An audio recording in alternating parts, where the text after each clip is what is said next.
আমি খেতে বসছি, তখন আমাকে বলবে, এই যাও চা এনে দাও। আমি একটা কথা না বললেও বলবে তুই মিথ্যা কথা বলছিস। 2 মাস আমি প্রেগনেন্ট, আমাকে কোনোভাবে খাবার দাবার দেয় না। একটা ভুল হলে সেটার জন্য আমার খাবার বন্ধ করে দিবে, বকাটকা করবে, আর খুব বিশ্রী ভাষায় বকাগুলো দিবে। আমি যে কারো হাত ধরবো, আমাকে যে কেউ ভরসা দিবে, সে ভরসা দেওয়ার মতো আমার সাথে কেউ নেই। ওই ওখানে বসে ধমক মারতেছে, আমার কাজ বাজ নাই, আমি আর ফালাইয়ে থুই অরে লইয়ে দৌড়াবো। তখন আমি চোখের পানি ছেড়ে দিয়ে তাকে বলতেছি, আমি একটু আপনার হাতটা ধরি, আমার ভরসার কোনো হাত নেই। পৃথিবীর যে কোনো নারীর বাচ্চা হলে তার হাজবেন্ডকে তার পাশে রাখা উচিত। একটা বাচ্চা হতে গেলে একটা মা কত পরিমাণ ভেঙে পড়ে আর কতটা তার কষ্ট হয়।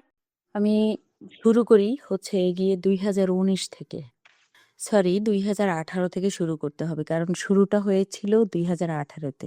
2018-তে আমার বোনের বাসায় আমি থাকতাম।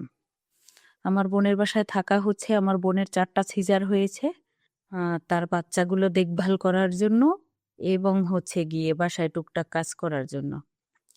তারপরে বোন চিন্তা করলো যে আমার বাবা আগে নৌবাহিনীতে চাকরি করত, সেখান থেকে যখন আবার বাবার চাকরি চলে যায়, তখন মনে করেন একটু অভাবেই চলতেছে। তারপরও অভাব না, মনে করেন সংসার জীবনে অনেক কাহিনী হয়। বাবার সেরকম ছিল না। আমার বাবা দাদার জায়গা জমি অনেক পেয়েছে, যার কারণে সে একটু সুখী মানুষ। তো সেই কারণে বোনের বাসায় আমি থাকি।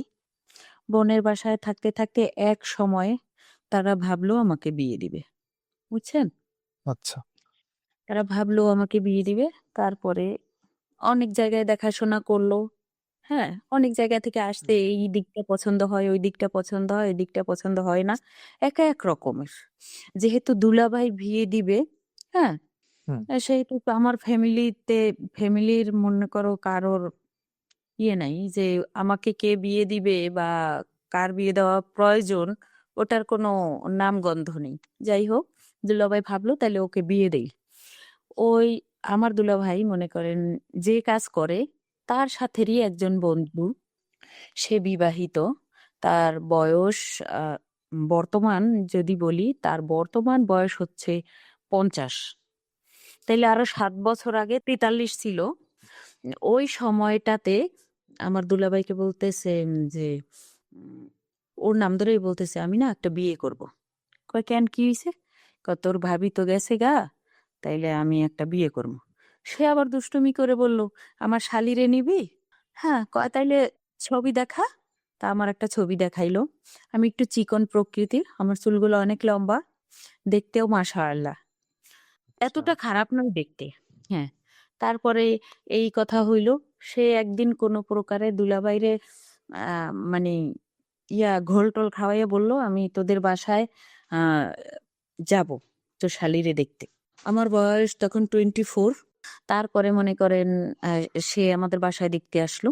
আমি হচ্ছে মানে বাসায় কাজ করার পরে মনে করেন সব কিছু নিয়ে টয়লেটে ঢুকছি, গোসল করে বের হইছি তা তখনকার সময়ে শিপনের ওড়না ছিল। আমার বাসার মধ্যে তো মনে করেন তেমন কেউ থাকে না। দুলাভাই সেই সকালে চলে যায়, রাতে আসে। সারাদিন ভাগ্নারা হচ্ছে আমার জীবন। হ্যাঁ, ভাগ্নাদের নিয়ে আমার সময় কেটে যায়। 3টা ভাগ্না, আমার বোনের 3টাই সিজারে হয়েছে, যার কারণে ওর কাছে আমি বেশি থাকতাম। ও একটু হেল্পের জন্য, ভাগ্নারাও আমাকে খুব পছন্দ করতো। তারপরে আমাদের বাসায় দেখতে আসলো। যখন আমার পায়ের দিকে তাকাইছে, সে বলতেছে আমি যদি দ্বিতীয়বার বিয়ে করি, আমি ওকেই বিয়ে করব। পায়ের দিকে তাকিয়ে বলতে? মানে আমার তো সেই চেহারা দেখতে পাচ্ছি না। একটা মেয়ের পায়ের দিকে তাকালেই অনেক পুরুষ বুঝতে পারে সেই মেয়েটা কিরকম হতে পারে, আচ্ছা, আচ্ছা, তার বুঝতে সৌন্দর্য পারছি। আছে কি নাই। হ্যাঁ, যাই হ্যাঁ, হোক, বুঝতে চেহারা পারছি। চেহারা তো সে ইয়াতে দেখছে, ছবিতে। হ্যাঁ, ছবিতে ছবিতে দেখে দেখছি। পছন্দ হয়েছে, তারপরে সে আসছে। তারপর ওই দিন খাওয়া দাওয়া করে চলে গেছে। এরকম করে মানে প্রায় 1 সপ্তাহ পরে আবার আসলো, খাবার দাবার অনেক কিছু নিয়ে আসলো। এরকম এসে মনে করেন কথাবার্তা বলে, আমাকে কিছু জিজ্ঞেস করে। তখন আমি না এই জিনিসটাই ভাবিনি যে বিয়েটা কি, মানে বিয়ে হলে কি কি করতে হয়, কিভাবে সংসার হয়, ওই জিনিসটা আমার ভিতরে তখন আসেনি। সংসার জিনিসটা কি সেটাই আমি বুঝতে পারছিলাম না। যাই হোক, মোটমাট কিন্তু তাকে দেখে আমার পছন্দ হয়নি। সে কালো ছিপছিপে দেখতে তেমন একটা ইয়ে না, সুন্দরও না। হ্যাঁ, তারপরে হুম মনে করো অনেক লম্বা। তার হাইট হচ্ছে 5 ফুট 8 ইঞ্চি, ভালোই লম্বা। আর আমি হচ্ছে 5 ফুট 3 ইঞ্চি। হুম, তারপরে খারাপ মনে না। করেন হ্যাঁ, হ্যাঁ। মনে করেন তেমন একটা পছন্দ হলো না। আবার দেখতে বয়স্ক, আবার কিন্তু আমার ফ্যামিলির দিক দিয়ে ভাবতে গেলে হ্যাঁ, এই জিনিসটা করাও লাগতে পারে। তারপর ১ম কেমন গা ঘিন করতে লাগলো, ইয়ে করতে লাগলো, কোনো কিছু ভালো লাগলো না। ভালো লাগলো না। তারপর আমার বোন বুঝাইতেছিল যে কালো মানুষরা বউ অনেক পছন্দ করে। কিন্তু তার ভিতরে কথা ছিল। সে আমাদেরকে বলেছিল তার একটা মেয়ে আছে।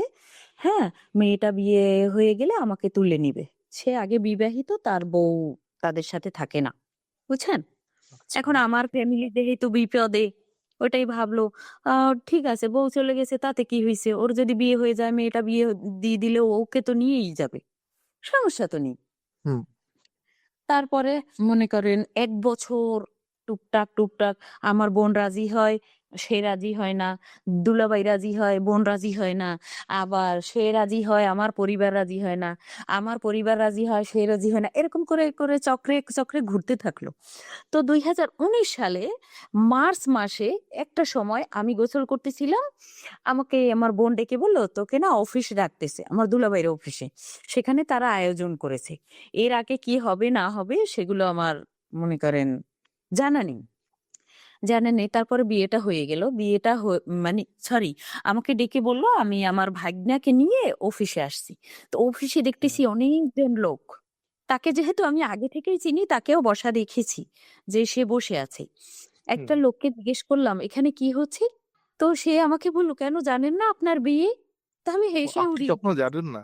না, আমি তখনও আচ্ছা। জানি না। তারপরে হেসে উড়িয়ে দিয়েছি। আ তারপর ভিতরে গেলাম। ওমা! দেখি কয়েকজনে বসে সূরা কালাম শুরু করছে। আমাকে বলতেছে টিপসই দিতে। এখন আমার ভাগ্নে বলতেছে, "আমার আন্টি কি অশিক্ষিত টিপসই নিচ্ছেন?" সে একটু ছোট, একটু হ্যাঁ, চালাক হ্যাঁ। ধরনের। "আপনি টিপসই নিচ্ছেন, আমার আন্টি কি অশিক্ষিত? আমার আন্টি লিখতে জানে।"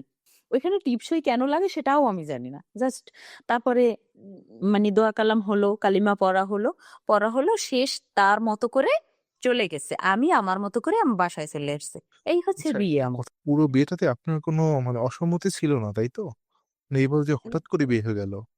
হ্যাঁ, হ্যাঁ। ১ম এ মনে করেন অসম্মতি থাকলেও পরবর্তীতে মানুষের কথা শুনে ওদের মানে বুঝটা আমি নিতে আমি তো জানি না যে বিয়েটা কি? উম পছন্দ না অপছন্দ সেটা না। কিন্তু তারপরেও আপনার যখন মানুষ যখনই বিয়ের কথা চিন্তা করে, তখনই তো ভাবে যে একটা অনুষ্ঠান করে বিয়ে হবে। এভাবে হ্যাঁ, হ্যাঁ। অফিসে ডেকে কিন্তু হঠাৎ করে বিয়ে। হ্যাঁ, হঠাৎ করে বিয়ে হয়ে গেলে এখানে আমার অসম্মতির কিছু নেই। সত্যি কথা যেটা। আচ্ছা, আচ্ছা। না মানে আমিও একটু বিপদে ছিলাম। বোনের বাসায় কতদিন থাকা যায় এটা তো বুঝিনি। হুম, হুম, পরের হুম। জিনিস তো আচ্ছা, পরেরই। আমি মানে অন্য কিছু আঁকড়ে ধরে বাঁচতে চেয়েছিলাম। মনে আচ্ছা। করেন একটা পাপ থেকে মুক্তি পেতে গিয়ে আরেক পাপে যুক্ত। হ্যাঁ, হ্যাঁ। এক কষ্ট থেকে মুক্তি পেতে গিয়ে আরেক না এটা তার চেয়ে কষ্ট না, বেশি একটা কষ্ট জীবনের পেলাম। একটা অধ্যায় এটা। হ্যাঁ, অধ্যায়। যাই হোক, তারপরও মানে আমার শাসনগুলো ছিল আমি কখনো কোথাও বাইরে যেতে পারতাম না। হ্যাঁ, নিজের মতো করে কোনো কিছু করতে পারতাম না। আমি ভাবতাম কি ওটা কোনো জীবন না। এটাই ছিল ভুল আমার জীবনের। আচ্ছা। হ্যাঁ, সেটা ভেবেই কিন্তু উচ্ছৃঙ্খলও ছিলাম না। জাস্ট মোটামুটি একটু সাজতে পছন্দ করতাম, একটু স্টাইল করতে পছন্দ করতাম। চোখগুলোতে এমনভাবে আইল্যান্ড দিতাম, মানে কেউ একটু তাকাইলে বলতো, "এত সুন্দর করে কিভাবে আইল্যান্ড দিস?" যাক, আচ্ছা, আচ্ছা। গেল। বিয়ে হয়ে গেল। সে তার মতো চলে গেল। তারপর ২১ দিন পর কোনো এক রোজার মধ্যে, ওই তখনকার রোজার মধ্যে সে দেখা করতে আসছে। মানে যেহেতু আমাকে একটা ফ্ল্যাট নিয়ে দিয়েছে, সেই ফ্ল্যাটে কিছু জিনিস লাগবে সেইগুলো নিয়ে। তারপরে এসে আমার বোনের বাসায় না ঢুকে সে সেই ফ্ল্যাটে ঢুকলো। বুঝছেন? আ ফ্ল্যাটে ঢুকলো। আচ্ছা। আম আমাকে দরজা নক করে বলছে যে, "আমি কতগুলো জিনিস আনছি এসে দেখে যাও।" তখন রোজা, আমিও রোজা রাখা, সেও রোজা রাখা। তারপরে কতগুলো লাইট দিল, বলছে, "এগুলো তো লাগাতে হবে। হ্যাঁ? এগুলো হুম। লাগাতে হবে। তাইলে এক কাজ করো, ওই ঘর থেকে একটা চেয়ার এনে দাও।" তখন আমার ফার্নিচার সম্পূর্ণ আসেনি। এসেছিল শুধু খাট এসেছিল। খাট, শোকেস, সোফা, তারপরে হচ্ছে ওয়ার্ড্রোব, এগুলো এসেছে, কিন্তু চেয়ার টেয়ার তখন কিছু আসেনি। তারপর বলছে একটা চেয়ার এনে দাও, আমি এগুলো লাগাই দিই। তারপর লাগাই দিয়ে বলতেছে বসো কিছুক্ষণ গল্প করি। তো বিভিন্ন কথা, এই কথা সেই কথা জানার চেষ্টা করতেছে, বা আমি কিভাবে কি করব সেগুলো জানার চেষ্টা করতেছে। আর আমার সাথে তখন কথা হয়েছিল যে আমার বিয়ের পর আমি ২ বছর আমার বোনেদের সাথে থাকবো, বুঝছেন? আচ্ছা, যেহেতু তার মেয়েকে বিয়ে দেয়নি এখনো। হ্যাঁ, হ্যাঁ। মেয়ে যেহেতু আ মেয়ে যেহেতু তার বয়স হইছে, বিয়ে দেয়া যাবে, তাইলে বিয়ে দেবে, তারপর আমাকে তুলে নেবে। কথা এইভাবে। হ্যাঁ, হ্যাঁ। যাই হোক, তারপরে সেই লাইটগুলো লাগালো। আর নিয়ে এসেছিল আম আর মাঠা নিয়ে এসেছিল। মাঠা নিয়ে আসার হুম। পরে তারপরে আমাকে বলছে, "এগুলো তোমার বোনের ফ্রিজে রেখে আসো।" তো আমি ফ্রিজে রেখে আসছি। তারপরে আমার বোন তো এদিকে রাগ, আমার ঘরে না ঢুকে সেই সেই ফ্ল্যাটে কেন ঢুকলো? এইদিকে দেখেন আমি ও মানে মাঝখান থেকে আমি মাছ ভাজা। বোন রাগ করতেছে আমার ঘরে কেন ঢুকলো না? আর আমার হাসব্যান্ড রাগ করতেছে আমাকে কেন দাওয়াত দিল না? বিয়ে হয়ে গেছে, আমাকে তো একদিন দাওয়াতও দিতে পারতো যে, "আসো না কেন? এতদিন হয়ে গেল।" হ্যাঁ? হ্যাঁ। মাঝখান থেকে আমি কাবাবে হাড্ডি। আমি আচ্ছা। বোনের পক্ষ নিলে হাসব্যান্ড রাগ করবে, হাসব্যান্ডের পক্ষ নিলে বোন রাগ করবে। সবার প্রতিই আমার মায়া। আমার কলিজা দুবাক। হ্যাঁ, হ্যাঁ, বুঝতে পারছি। হ্যাঁ, তারপরে আস্তে ধীরে মনে করেন বোনের সাথে বোন একটু বকাঝকা করলে তখন আমি চিন্তা করতাম যে না, আমার এই জীবনটা ভালো না। আমার ওই জীবনটাই বোধহয় ভালো। আপনি তো তখন সংসার শুরু করেননি। না, না, না, সংসার শুরু করিনি, জাস্ট আমার জিনিসপত্র সংসারে আসতেছি। টুকটাক আচ্ছা। আসতেছে। হ্যাঁ, হ্যাঁ। টুকটাক আসতেছে। আমি তো মানে সাজাতেই ব্যস্ত। আমি ভাবতাম কি সংসার মানে এরকম রান্না-বাড়া করব, খাবো। কিন্তু তার ভিতরে যে কি চাপ আছে, কত কিছু সামলানো লাগে, এটা কখনোই আমি বুঝতাম না। বয়স কিন্তু আমার যথেষ্ট হয়েছিল। কিন্তু বুদ্ধি অতটা ছিল না। কারণ 24 আচ্ছা। ইয়ার্স এতটা কম না বয়স। হুম, হুম। অনেক মেয়েদের 16-17 তো বিয়ে হয়ে যায়। তারা ভালোভাবেই সংসার সামলায়। কিন্তু হ্যাঁ। আমি সেই জিনিসটা বুঝতাম না। যাই হোক, টুকটাক জিনিস আসতেছে। এখন বোন বকাঝকা করলেই আমি আমার হাসব্যান্ডকে বলি, "আমাকে চুলা কিনে দাও, আমারটা আমি রান্না করে খাবো।" হ্যাঁ। উনি যে ফ্ল্যাটটা কিনছে ওইটা কোথায়? কিনে নিয়ে এটা ভাড়া নিয়েছে আমার বোনের পাশের ফ্ল্যাটটা। ১ পা দিলেও আচ্ছা, আমার বোনের ঘরে যাওয়া যায়। আচ্ছা, আচ্ছা। এইজন্য আরকি সুবিধা। মনে করেন আমি ওই বাসায় সব কাজ করতেছি সারাদিন। হ্যাঁ, ফাঁকে, ফাঁকে একটু দরজাটা খুলে কি, কি লাগবে সাজানো, আমি পরিপাটি করতেছি আমার ঘরগুলো। আস্তে ধীরে আমার বোনও এই ফ্ল্যাটটা নিতে অনেক সাহায্য করছে। যেমন ফ্ল্যাটটা সেই ভাড়াতে নিয়ে দিয়েছে। যত আ আ আমার আগেও ভাড়াটিয়ারা ছিল, তারা অনেক নোংরা করে গেছে। সেগুলো বোন আমি মিলে পরিষ্কার করছি। এগুলো করে তারপরে সে দিয়েছে। কিন্তু হঠাৎ করে কেন জানি আমার বোন উল্টে গেল। সে এই বিয়ে দিবে না। কেন? যখন আমার এনগেজমেন্ট হয়, আমাকে চেইন পরায়। জানি না তার মনে কি হলো না হলো জানি না। যখন এনগেজমেন্ট হয়েছিল তখন আমার বোন ছিল না। ওটা বলতে আমি ভুলে গিয়েছিলাম। আমি হ্যাঁ, একটা বলেন। প্রশ্ন একটু করি। আপনি পাশের, যেহেতু ফ্ল্যাটটা পাশেই, তো আপনি তো হুম, যে হুম। ফ্ল্যাটটা গুছাচ্ছেন, তাই না? আপনি তো এখনো একসাথে হ্যাঁ, থাকা হ্যাঁ। শুরু করেননি, তাই না? না, না, একসাথে থাকা শুরু করিনি। আচ্ছা, ঠিক আছে। হ্যাঁ, তারপরে মনে হ্যাঁ, করেন বলেন এবার। সবকিছু রেডি হয়ে গেল। সবকিছু রেডি হয়ে গেল। একদিন দিনে সে আসছে। রোজা শেষ হয়ে গেল, ঈদ শেষ হয়ে গেল। ঈদে সে মার্কেট করে দিল। আমি আমার বোনের বাসায় ঈদ করলাম। হ্যাঁ, মার্কেট করে মানে সে নিজে কিনে আমাকে দিয়ে গেল। দিয়ে গেল। আমি আমার মতো করে আ আমার বোনের বাসায় ঈদ কাটালাম। ঈদের পরে সে একদিন এসেছে দিনের বেলায়।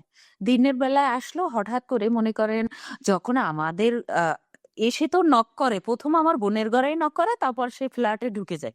যেহেতু সে বাসা নিয়েছে, তাকে দাওয়াত দেয়নি। এদিক দিয়ে সে অভিযোগ করেছে আমাকে দাওয়াত দেয়নি। সেইজন্য আমি আগে আসতাম মেহমান হিসেবে। তখন আমার লজ্জা লাগতো না। এখন তো যেহেতু আমার বউ হয়ে গেছে, এখানে বড় বোনের সামনে আমার আসতে লজ্জা লাগে। তারা যদি একবার বলতো যে, "আসো, হ্যাঁ, বিয়ে করেছে আসতেছে না কেন?" বা কিছু একটা মিলের ব্যবস্থা করার জন্য, সেটা তো তারা করেনি, তাই আমার লজ্জা লাগতেছে। এদিক দিয়ে বোন বলতেছে, "ও আ যখন আ বিয়ে করেনি তখন আমার ঘরে আসছে, এখন কেন আসতেছে না?" ২ জনের ২ অভিযোগ। মাঝখান থেকে আমি ফালুদা। হ্যাঁ, বুঝতে পারছি। হ্যাঁ, তারপরে আস্তে ধীরে তাদেরকে ছাড়তে লাগলাম। তাদের কিছু, কিছু ব্যবহার আমার খারাপ লাগতে লাগলো। তারাও কেন এই ব্যবহারগুলো আমার সাথে করছে আমি জানি না। আমি ছোট মানুষ, আমি ভুল করতেই পারি। ভুলগুলো শুধরে দেওয়ার চেষ্টা করতে পারত তারা। কিন্তু না শুধরে দিয়ে তারা আমাকে ব্লেম করতে শুরু করলো, বুঝছেন? তাই হ্যাঁ, ওটা বুঝতে একদিন পেরেছি। হঠাৎ আপনি করে তো আমার আপনি হাজবেন্ড তো আসলে আসলো, সত্যি বলতে সংসারের মানেই বুঝেননি ওই সময়। বকাঝকা, তাদের মানে অতিরিক্ত শাসন, সেগুলো থেকে বাঁচতেই আমি বিয়েটা করেছি। বিয়েটা করার পরেও আমি মানে তাকে মানে পছন্দ হইতো না। বিয়ে যে করছি, বিয়েই করছি। কিন্তু তাকে সে যদি এসে সালাম দিত ৩৩ মাইল দূরত্বে ওয়ালাইকুম আসসালাম, আচ্ছা, মানে আচ্ছা। তার কাছে যাওয়ার নাম গন্ধ এটা আসতো না। তারপর ধীরে ধীরে ধীরে ধীরে ওই দিকের বকাঝকায় এই দিকে আমি আঁকড়ে ধরতে শুরু করলাম। তারপর একদিন দিনে সে আসলো, কারণ আমরা তো আর জানতাম না যে তার প্রথম বউ মানে বর্তমান এখানেই থাকে। আমাদের সাথে অন্যরকম ভাবে কথা হয়েছিল। তারপরে সে দিনে আসে, রাতে আসে না, তার কারণ তার বউ জেনে যাবে যে সে দ্বিতীয় বিয়ে করছে। একটা কথা আমি আসলে এটা আগে হুম, থেকে জিজ্ঞেস করিনি। উনার তো হুম, ফার্স্টের বিয়ের বউ ছিল, তাকে ডিভোর্স দেয়নি? হুম। না, আমাদেরকে বলেছিল হয়ে গেছে, কিন্তু হয়নি। হয়ে গেছে তাও বলেনি, হয়ে যাবে। এটা নিয়ে চিন্তা করার কোনো কারণ নাই। আর মনে করেন আমার দুলাভাইরে ব্রেন ওয়াশ খুব জটিল ভাবে করছে। আমাদের বাসায় আসলে আমার বোনের তরকারি কেটে দিত, ওকে আমি রান্না করে খাওয়াবো, ওর থালবাটি ধুইতে হবে না, ওর কোনো কষ্ট করতে হবে না, নানান ভাবে ব্রেন ওয়াশ বোনকে, আচ্ছা, বোনের দুলাভাই। আরেকটা কথা, আপনাকে যে আপনি যে দিনের বেলা গিয়ে ফ্ল্যাট গুছান, তাই না? হ্যাঁ, হ্যাঁ। উনি তো রাতে তো এই ফ্ল্যাট থাকে না, রাতে কি তাহলে উনার না, সাথে থাকে, ফার্স্ট ওয়াইফের সাথে থাকে? হ্যাঁ, ফার্স্ট ওয়াইফের সাথে থাকে। আর আমি তো মানেই বুঝি না, স্বামী কি সে আসলো না গেল তাতে তো কিছু আসে যায় না। আমার সংসার হচ্ছে, আমার খাট হচ্ছে, মানে ঘর গুছাচ্ছি, সেটাই তো আমার আনন্দ লাগতেছে। আচ্ছা, আচ্ছা, বুঝতে পারছি। আচ্ছা, আমি বলেন। স্বামীর মানেই তো বুঝতে পারতেছি না যে স্বামী কি। তো একদিন হঠাৎ করে মনে করেন স্বামী স্ত্রীর মিলন হলো, সেটা কোনো দিনে, সে তো রাতে আসে না, হ্যাঁ দিনে হলো। তখন মনে হলো আমাকে, আমার মনে হচ্ছে আমাকে ধর্ষণ হচ্ছে। কারণ তাকে তো আমি সহ্য করতে পারতেছি না। মানে শুধু আমার এটাই ভালো লাগতেছে, আমাকে সবকিছু কিনে কেটে দিচ্ছে, আমি সংসার সাজাবো, আমি এখানে থাকবো রাজরানীর মতো, এইটাই। কিন্তু শারীরিক যে জিনিসটা, এটা আমি মেনে নিতে পারতেছি না তখন। তারপরে আচ্ছা, আস্তে ধীরে মেনে নিতে শুরু করলাম। যখন তো ২, ৪, ৫ বার এরকম হয়ে গেল, তারপরে টুকটাক মেনে নিতে শুরু করলাম। মেনে নিতে শুরু করলে ১ বছর এরকম চলে গেল। ১ বছর চলে গিয়েতে আমি হঠাৎ প্রেগনেন্ট হয়ে পড়ি। এদিক দিয়ে বোনেদের সাথে ঝামেলা চলতেই আছে। আমি ওই ফ্ল্যাটে একা থাকি, বোনেদের ঘরে যাই না। প্রয়োজন, আমি টিউশনি করাই, আমি একটা স্কুলের কোচিং এ জব করতাম। তারপর একটা সরকারি স্কুলে আমি কাউন্সিল বলে, কাউন্সিল মানে আমি পড়াইতাম। পার্মানেন্ট চাকরি হয়নি। পার্মানেন্ট চাকরি হয়ে গেলে বেতনটা হতো। আমাকে আশা দিয়েছিল আচ্ছা, পার্মানেন্ট চাকরি হবে। আচ্ছা, সরি, একটা তারপর প্রশ্ন করি। হ্যাঁ, আপনি কবে হ্যাঁ থেকে বলেন। সেখানে পুরোপুরি শিফট হইলেন? হ্যাঁ, হ্যাঁ, দিনেই কোনো একটা ঝগড়ার মাধ্যমে বোনের সাথে রাগ করে আমি ওই রুমে যাই। হ্যাঁ, সে অনেক খারাপ ব্যবহার করেছে, সেটা আমি মেনে নিতে পারিনি। হ্যাঁ, মেনে নিতে না পেরে ওই রুমে চলে গেছি। সেটা ছিল এপ্রিল, মে, জুন, মানে জুলাই, বিয়ের কতদিন আগস্ট, পরে? প্রায় ৩, ৪ মাস পরে। আচ্ছা, তারপর থেকে আপনি দিনের রাতে ওই ফ্ল্যাটেই থাকেন? হ্যাঁ, তো একাই থাকতেছি। উনিও কি আমার থাকে হাসবেন্ড তো রাতে? আসে না। না, না। এখানে রাতে কেউ থাকে না। আমি একাই থাকতে শুরু করেছি। আমার প্রচুর সাহস। আমি অনেক সাহসী। আমি একা কোনো কিছুকে ভয় পাই না।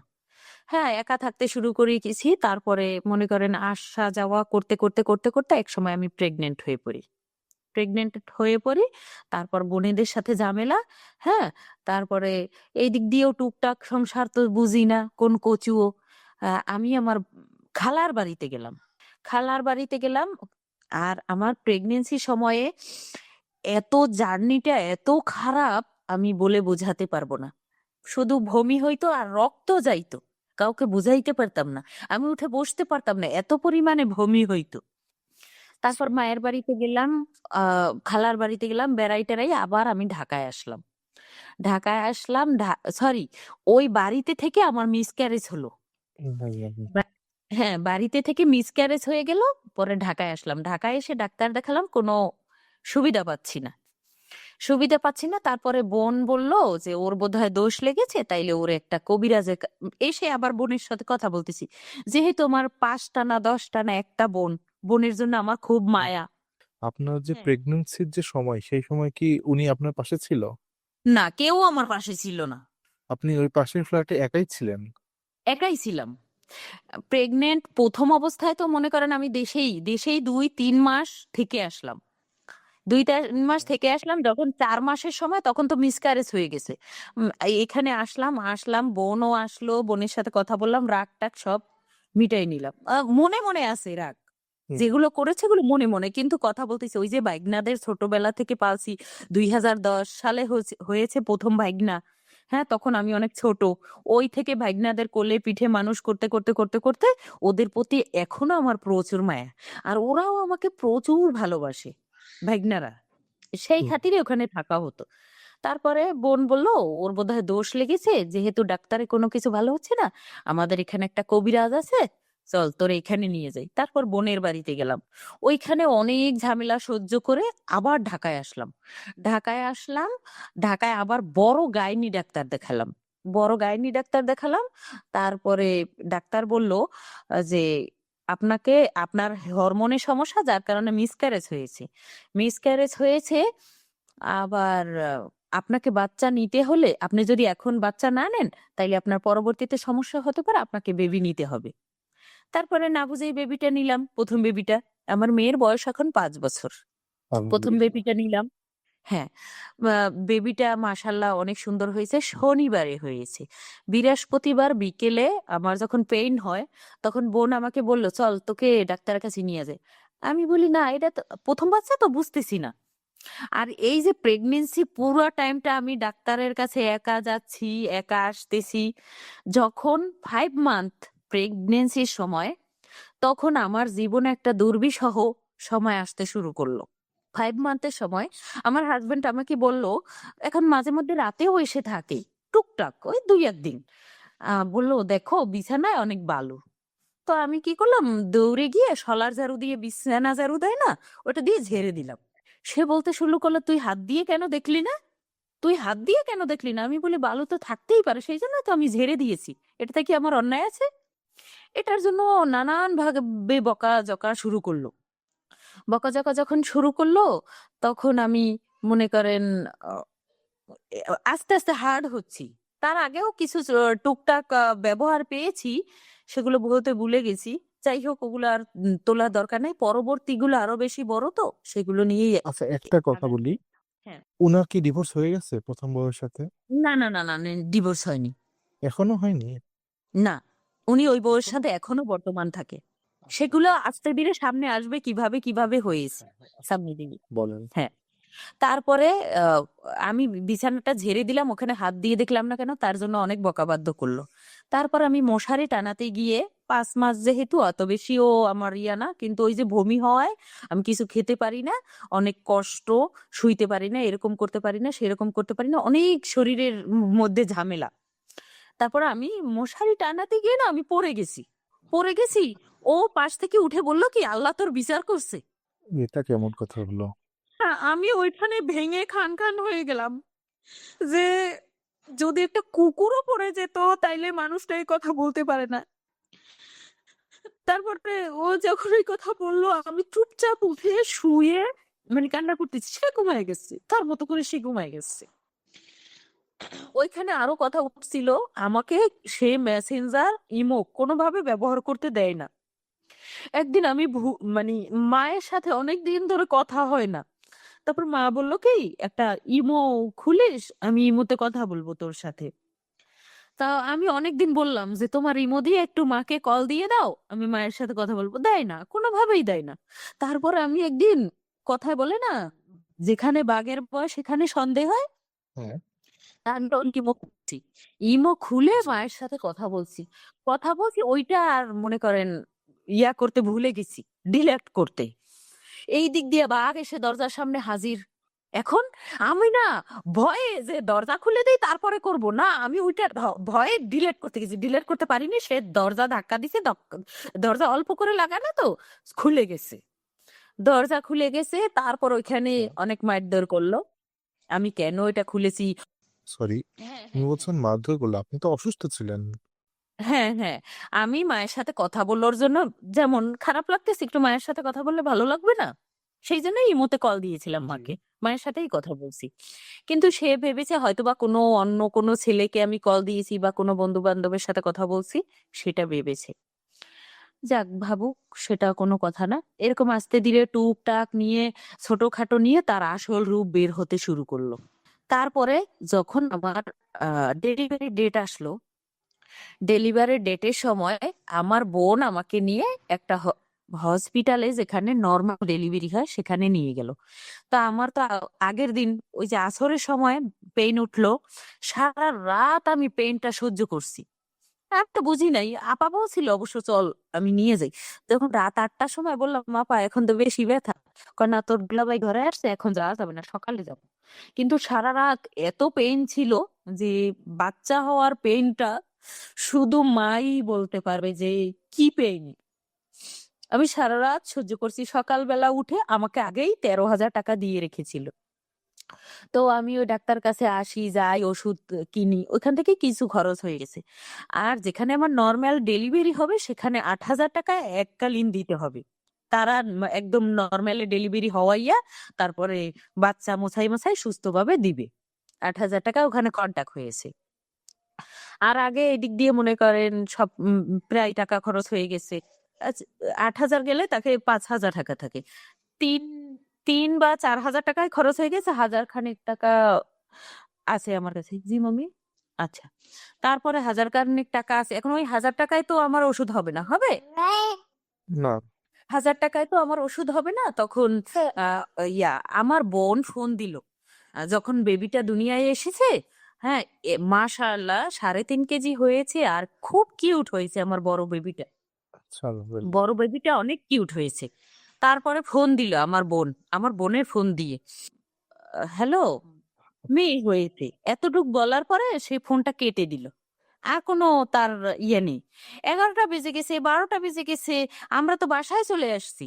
বাসায় চলে এসে বোন বোনের ঘরে চলে গেছে, আমি আমার ঘরে বেবিকে নিয়ে আমি রান্না বসাইছি।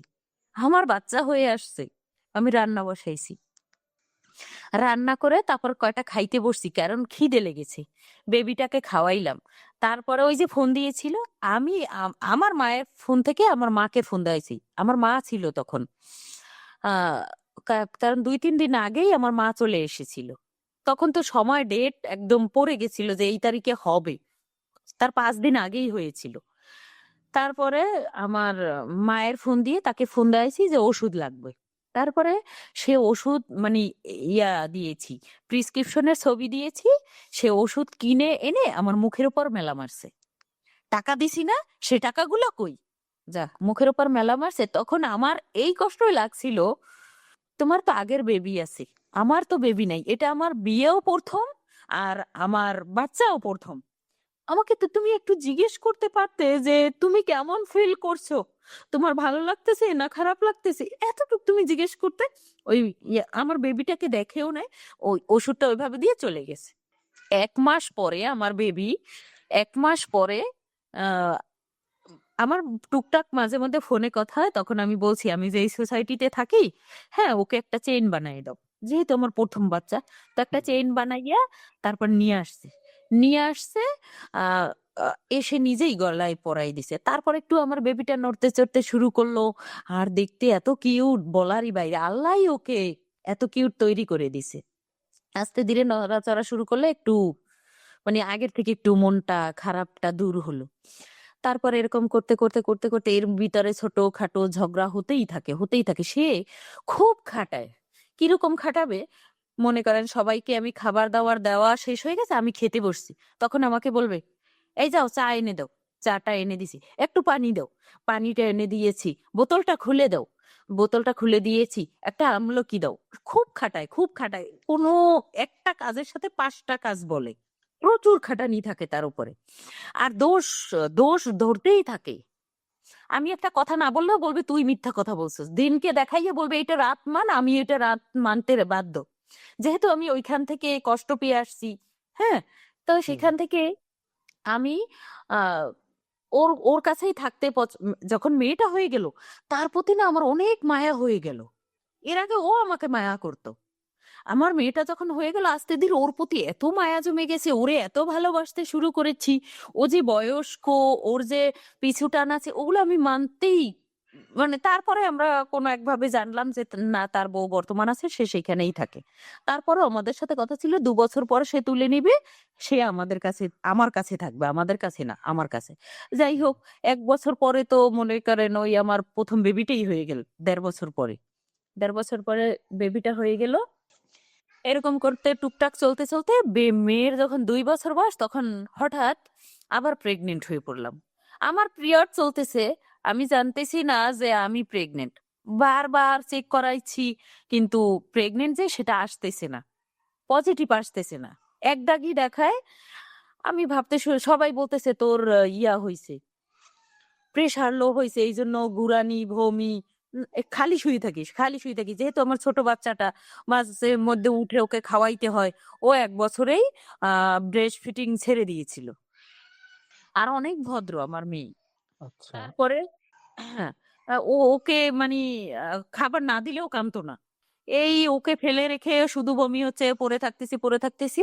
দ্বিতীয় বেবি যখন হবে, সে যখন আমার 6 কি 7, না 4 মাস, 4 মাসের সময় সে আমি আমার বাবার বাড়িতে গেছি। আমার বাবার বাড়িতে গেছি, সে কুয়াকাটা গেছে। কুয়াকাটা গেছে, তা আমি তাকে ফোন দিচ্ছি যে সে কোন লোকেশনে আছে আমি একটু জানি। কথা ছিল আমার বাবার বাড়িতে সে যাবে। তারপর আমি যখন ফোন দিলাম, সে একদম কেমন করে বলে উঠলো, ফোন রাখ, এই জায়গায় অনেক মানুষ আছে। তখন আমি বললাম, তুমি এত অহংকার করে কথা বলো কেন? এখানে কি কেউ চেয়ে থাকবে? তোমার দ্বিতীয় বউ ফোন দিছে না প্রথম বউ ফোন দিছে? আহ, তুমি যখন তখন আমাকে ছোট লোক বলো, ফকিন্নি বলো, কেন এগুলো শুরু করছো কি? আর ভালো করে কথাও বলছো। ওই যে ওই ফকিন্নি তো ওই সময় বলে না, সে আগে বলতো ফকিন্নির মাইয়া, ছোট লোকের মাইয়া। আমি ওই কথাটা কেন বললাম, সেই জন্য আমারে প্রচুর গালাগালি দিল। হ্যাঁ, এর বাচ্চা, এর বাচ্চা, তারপরে এর বাচ্চা, তুই একটা নানান ধরনের কথা বলতে শুরু করলো। সে যদি সাথে থাকে, সাথে থাকার পরে যদি আমি মনে করেন কোনো এক পুরুষের সাথে কথা বলি, সে পরিচিত, আমার অনেক সিনিয়র, তা খারাপ ভাষায় গালি দেয়, ওই বেডা লাগে ছিলি। আস্তে ধীরে মানে করুণ পরিণতি শুরু হইলো আমার। তার আসল চরিত্রটা বের হতে শুরু করলো। তারপরে যখন 4 মাস, তখন সে আমাদের বাড়িতে যাবে। আমি ওই কথা বলে ফেলছি, তুমি আমার ফকিন্নি বলো। মিথ্যে কথা কেন বললি? এই তো ফোন ওইখানে গালাগালি দিয়ে কেটে দিল। কেটে দেওয়ার পর যা গালাগালি দিছে আমি এবার রেকর্ড করে রাখছি, কারণ আমাকে এমন ভাবে ব্লেম করতেছিল। আমি যদি ওগুলো শোনাই, আপনারা জাস্ট সাথে সাথে ট্রমাতে চলে যাবেন। ওই রেকর্ডিংটা এখনো আছে, আরো 4 বছর আগের রেকর্ডিংটা। তারপরে এগুলো হওয়ার পরে 2 মাস আমি প্রেগনেন্ট, আমাকে কোনোভাবে খাবার দাবার দেয় না। আমি ওই বাচ্চাটা নিয়ে 10 টাকা দিয়ে কলমি শাক আনি, তারপর ওগুলো তেলের উপর একটু কোনো মতে ভাজি করি, তারপর ওকে কয়টা খাওয়াই, আমি কয়টা খাই। আমি প্রেগনেন্ট অবস্থায় 2 মাসে আমার না কোনো খাবার, না কোনো কিছু, আমার কোনো খোঁজ না খবর না, তাও আমি ধৈর্য ধরে থেকেছি। আমার জায়গায় যদি অন্য কোনো মেয়ে হয়তো হয় থানায় যেত, না করে যেত, কিন্তু আমি সেটা করিনি, যে আমি যেভাবে ভালো থাকতে পারি। হুম। আপনি তো ওই সময়গুলো অনেক খারাপ সময় পার করছেন। এটা তো কোনো কিছুই না, ক্লাইম্যাক্স তো আবি বাকি, এটা তো কিছুই না। কি বলেন? এতো হ্যাঁ, এটা তো মাত্র শুরু হলো। আচ্ছা, বলেন তারপর। তারপরে ওই যে 2 মাস খাবার দিল না, সে 2 মাস পরে আসতে যাওয়া শুরু করলো। তো সে বকাঝকা করলো, যা করলো, আমাকে মারলো ধরলো, তারপরও পা ধরতেছি। সে একটা অন্যায় করলে আমি পা ধরি। মনে করেন একটা সংসার জীবনে আমার কি ভুল হয় না, নাকি আমি ফেরেস্তা? একটা ভুল হলে সেটার জন্য আমার খাবার বন্ধ করে দিবে, বকাঝকা করবে, আর খুব বিশ্রী ভাষায় বকাগুলো দিবে। কইবে তুই একটা মাইয়া, তাইলে তুই আহ, বাচ্চা, বাচ্চা, খালি এগুলো বলবে। আর নারায়ণগঞ্জের একটা ভাষা আছে সম্ভবত, বাউর, এই সব ভাষাগুলো সে ব্যবহার করে। আমরা কখনোই এইসব ভাষা ব্যবহার করি না, আর করতেও চাই না। যাই হোক, তারপরে যখন 7 মান্থ, তখন সে হয়তো বা বড় বউ বাড়িতে গেছে, সে আমাদের কাছে এসে কয়েকদিন থাকলো। তো যেদিন 7 মান্থ এক শেষ হয়ে একদিন হলো, সেদিন রাতে হঠাৎ পেইন উঠলো আমার সেকেন্ড বেবির সময় পেইন হইলো। তখন 7 মান্থে তো আর বাচ্চা হয় না, আমাদের প্রিপারেশনে এইটা, ঠিক না? জি 7 মান্থে কি আর বেবি হয়? বেবি হতে 9 মান্থ লাগবে বা 10 মান্থ, যখন যার যে সময়টা লাগে। তারপর যখন পেইন উঠলো, তো তাকে সারা রাত আমি বসে বসে বলতেছিলাম আমার অনেক পেইন হচ্ছে, সে তার মতো ঘুমাচ্ছে। তো সকালবেলা যখন উঠে দেখলাম ব্লাড ভাঙতেছে, তখন আমার খুব খারাপ লাগলো যে আল্লাহ কি না কি হইতে চললো। পরে আমি সরকারি ডাক্তার দেখাই, তখন সরকারি হসপিটালে ডাক্তার দেখাই। তা যে সরকারি ডক্টরে দেখিয়ে দিয়েছে তাকে ফোন দিয়েছি যে ভাবি এই অবস্থা। এইখানে আবার আমার দোষ হয়েছে, আমার ফ্যামিলি আমার দোষ ধরতেছে। আমি কেন ওই মহিলাকে ফোন দিলাম, তাদেরকে কেন দিলাম না? আমি তো আর জানি না যে আমার বাচ্চা হবে। আমি তাকে ফোন দিলাম যে আমার যেহেতু ব্লাড ভাঙতেছে, হয়তো বা কোনো সমস্যা, চলেন ডাক্তারের কাছে যাই। এখন তারা এই দোষ ধরে বসেছে। পরে মহিলা যখন এসে বললো, তখন বলছে যে আমি তো ভয় পাই, এই ব্যাপারে আমি কিছু বলতে পারবো না, তোমার বোনেরে বলো। আমি কি, তাহলে তুমি যাই একটু বলো, আমি তো যাইতে পারবো না। পরে বলতেছে তাইলে চল, আমি আগে আমার বড় মেয়ে যেখানে হয়েছে সেখানেই আবার আমরা গেলাম। যখন গেলাম তখন সেখান থেকে বলল যে বাচ্চা হবে না, ওর ফুলটা বেশি নিচে নামে গেছে, কাঁচা রক্ত বেরোতেছে। যখন এটা বলছে তখন তো আমরা ভয় পেয়ে গেছি, বলছে আমাকে ঢাকা মেডিকেল নিয়ে যেতে। তো ঢাকা মেডিকেল তো নিয়ে যাওয়া সম্ভব না। তারপরে আমার কাছের একটা হসপিটালে আহ গেলাম। কাছের হসপিটালে আমাকে যখন ভর্তি করা হলো, ভর্তি করার পরে আমার হাজবেন্ড বাইরে, আমি ভিতরে। ভিতর আমার সাথে তো কেউ নেই। আরো ওইটা হচ্ছে মানে শিশু ওয়ার্ড। ওইখানে অন্য অন্য মেয়েদেরও বেবি হবে, তাদের সাথে মা আছে, খালা আছে, ভাই আছে, বোন আছে, অনেক রকম মানুষ। আর আমার হাজবেন্ড আমাকে ভর্তি করে দিয়ে কই চলে গেছে সেও জানি না। নার্সরা খুঁজতেছে যে আহ, কাপড় লাগে না বেবি হওয়ার সময়, কাপড় লাগে, হ্যাঁ যেহেতু আমার নর্মালি বেবি হবে, সে কাপড় দেওয়ার একটা লোক খুঁজে পাচ্ছে না। তারপরে অনেকক্ষণ পরে আম, আমি নাম্বার দিলাম যে আমার হাজবেন্ডকে ফোন দেন, দেখেন কি করবে। তারপর ওই আয়া মহিলা বলতেছে থাক, লাগবে না, এক কাজ করি, আমার কাছে যে কাপড় আছে আমি সেটা দেই, ওরা যে কাপড় আনবে তারপর ওইটা আমি করব। তারপর আমার হাজবেন্ডকে ফোন দিয়ে বলা হয়েছে যে কাপড় লাগবে। আমার হাজবেন্ড আমার বড় বোনকে ফোন দিয়ে বলছে যে এরকম কাপড় লাগবে, ওর বেবি এখন হবে, 7 মান্থ বেবি, প্রিমিসুর। আলহামদুলিল্লাহ আমার মেয়ের এখন 3 বছর হতে যাচ্ছে, ভালোই আছে। তারপরে হলো, তারপরে আমার বেবিটা হলো, মানে যখন লাস্ট পেইনটা হয় তখন 206খানা হাড়ই একসাথ হয়ে যায়, অস্থি মজ্জা এক হয়ে আসে পেইনে। তখন আমি চারদিকে তাকালাম, দেখি ওর সাথে ওর মা আছে, বোন আছে, আমার সাথে কেউ নাই। আমি যে কারো হাত ধরবো, আমাকে যে কেউ ভরসা দিবে, সে ভরসা দেওয়ার মতো আমার সাথে কেউ নেই, ভরসা দেওয়ার মতো কেউ নেই। কারণ ওই যে প্রথম বড় মেয়ে যেখানে হয়েছে ওইখানে আমার বড় বোন নিয়ে আসছিল। এখন বড় বোন যে আমার সাথে যাবে, তারও 3টে বাচ্চা, আবার আমার যে ওই বড় বাচ্চাটা, সরি স্যার, তার 4টা বাচ্চা, আমার যে বড় বাচ্চাটা সেই বাচ্চাটা সেখানে রেখে আসছে। তো 5টা বাচ্চা তো ঘরে একা রাখা যায় না, যায়? না সবই ছোট ছোট। হুম, আমার হাজবেন্ডকে যখন ফোন দিয়ে বলছিল যে ওকে তো ফেরত দিছে, ওকে দূরে নিয়ে যেতে বলছে, ঢাকা মেডিকেল নিয়ে যেতে বলছে, আপনি ওখানে নিয়ে যান। ওখানে বসে ধমক মারতেছে, আমার কাজ বাজ নাই, আমি এখন ফালাইয়ে থই অরে লইয়ে দৌড়ামো, তাহলে বাচ্চাটা কার হবে? তোমার স্ত্রীর তো বাচ্চা হতে যাচ্ছে। যাক, তারপর হুম, নিয়ে গেল, বললো বেবিটা, বেবিটা যখন হবে লাস্ট ফিনিশিং এ, যখন পেইন হচ্ছে, তখন আয়া মহিলা আমার দিকে তাকাই বলতেছে তোর অনেক কষ্ট হইতেছে না? তখন আমি চোখের পানি ছেড়ে দিয়ে তাকে বলতেছি আমি একটু আপনার হাতটা ধরি, কারণ আমাকে যে ভরসা দেবে সেরকম তো কেউ নেই আমার পাশে, আমার ভরসার কোনো হাত নেই।